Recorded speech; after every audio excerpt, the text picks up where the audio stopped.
Okay, so we're on a location. Now, one of the most beautiful things about this new product from Elinchrom is for the first time now for Elinchrom users, it's possible to use your AV mode while shooting. Now, what does that mean? It actually means that when we have a setup like this, where we have Nadine and with this beautiful leading line, I would love to have that leading line going out of focus, so shooting wide open.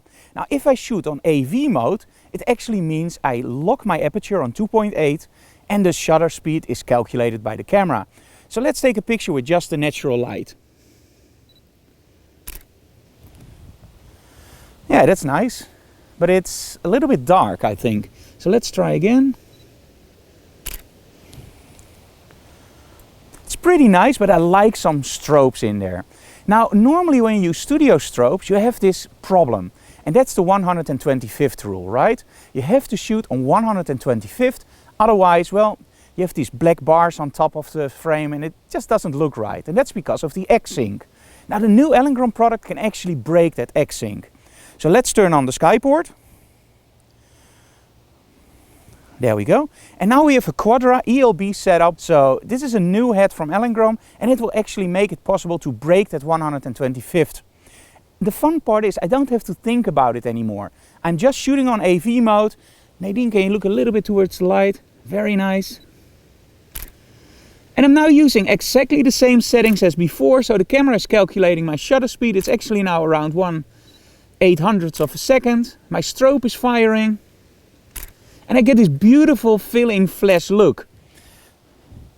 But still I have the depth of field from 2.8. Now this is really nice. But you can do a lot more with this.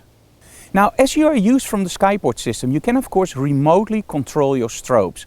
But you can also change the power settings. You just press here and with this dial you can actually let the strobe give more or less power.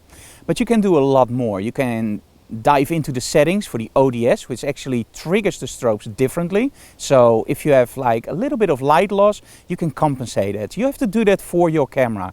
So the strobe and the camera have to talk together in this system. And with the ODS system, you can customize that a little bit. So there's a lot of new options in the skyport. And you now actually see which strobes are connected. Now, one of the other really cool tricks when you break that 125th of a second ratio is of course that you can fight the sun on f2.8 or 3.5 or 4 or 5.6. You don't have to go to f22 anymore. And this totally changes your creativity, because now with that shallow depth of field, you can still have a day to night shot. For example, I'm now shooting on manual mode, a 4,000th of a second on 3.5. And see what happens. Okay, Nadine, look a little bit towards the light. Really nice. Okay, there we go. Cool. And as you can see, we totally killed the ambient light. And now you have the creativity to change your shutter speed to let in more ambient light to create the scene that you want. And you're not limited by that 125th rule anymore. There is one problem. Don't use a light meter with this, because the more output you give your strobes and the faster the shutter speed, there's actually some change in light. So with the old system on 125th, you could use a light meter and exactly pinpoint your lights. With this system, well, you have to wing it a little bit, you have to try, but that also gives you a lot of fun, right? And to be honest, being able to break that barrier, well, I'm willing to let the light meter at home for that kind of stuff. So Nadine, let's take some more shots and let's change the total outcome of the shot, which was never possible before with Elinchrom strobes. And I will show you some different images with different shutter speeds and different apertures, because now it's all about your creativity with light. Really nice. Okay, let's change the shutter speed a little bit for a little bit more ambient light. So we go to a 1250th of a second. And you have to keep checking, because now actually the strobes get a little bit more power. So what you do is you just lower the power. And you use the digital Polaroid on the back to check. This is really nice. Okay, let's go to a 2000th of a second. So we go a little bit faster again. Really nice, I like this better.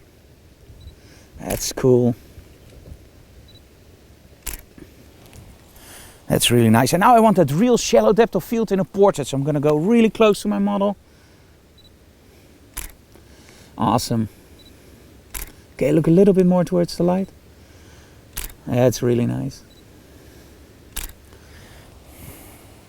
So as you can see, it's now your creativity. You can shoot any shutter speed you want, and you can use wide open lenses, and you can still fight the sun. So let's see what we can do more. Okay, so now we have Nadine in the woods. I have the ELB a little bit further away. What we can do now is actually make the woods disappear. Give it a little bit more sense of depth of field. And again, you can still use, of course, f/22 if you want. Then you just lower the shutter speed and you shoot an f/22. But with the high-speed system, you can actually also blur the background. And this is something that I really like with this setup. So I'm going to go a little bit lower, make sure that nothing is growing out of her head. There we go. That's really nice, Nadine. Okay, zoom in a little bit more. That's nice. And of course I can move a little bit closer to my model to get even more that sense of depth of field in the background. So that blurry background that a lot of people love. That's nice. Cool. Let's go to 2.8.